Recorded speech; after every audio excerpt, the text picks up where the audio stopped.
En attendant demain, c'est avec Jean-Pierre Montanet. Bonjour mon cher Jean-Pierre. Bonjour Mathieu. Comment allez-vous Jean-Pierre ? Très bien. Très bien. Bon, en dépit de sa réputation, épouvantable réputation on peut le dire, l'agroalimentaire ne parvient pas à se passer de l'huile de palme.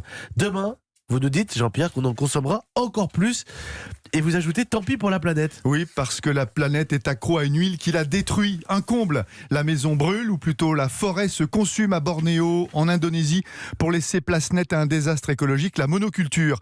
30 millions d'hectares de palmiers en Indonésie, en Malaisie.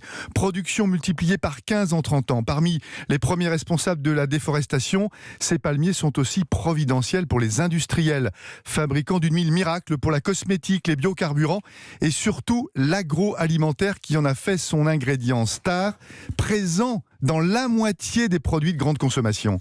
Mais dans ce grand élan pour sauver la planète, personne ne boycotte cette huile. Si, avec des manifs, des pétitions, mais ça reste marginal comme mouvement concentré dans certains pays riches, comme la France, l'Italie, l'Espagne, un peu les États-Unis.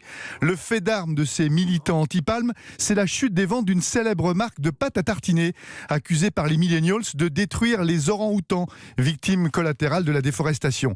Mais la firme italienne n'est pas pour autant prête à changer sa recette magique. L'huile de palme est un trésor, c'est la plus onctueuse. Et surtout, la moins chère. L'Inde et la Chine ont bien compris, deux pays qui ont plus de 2 milliards de bouches à nourrir et qui font une razzia. 17 millions de tonnes achetées cette année.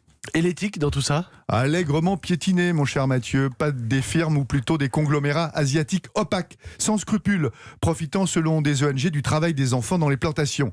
Les industriels tentent de restaurer leur image épouvantable avec l'huile de palme durable. Foutaise. Pour faire pousser leurs palmiers, il faut avant tout brûler la forêt, sacrifier flore et faune. Demain, en Afrique, nouvelle terre de conquête, ce sont les derniers gorilles qui vont trinquer. Et alors qu'on vient juste d'installer une raffinerie à la Med pour justement, là aussi raffiner de l'huile de palme. Pour les biocarburants, et l'Union européenne se donne bonne conscience car on se dit, tiens, les biocarburants... Je ne voudrais pas qu'on culpabilise uniquement les mangeurs de pâte à tartiner dans cette histoire. Merci beaucoup Jean-Pierre Montanet. En attendant demain, tous les matins sur Europe 1, 8h43.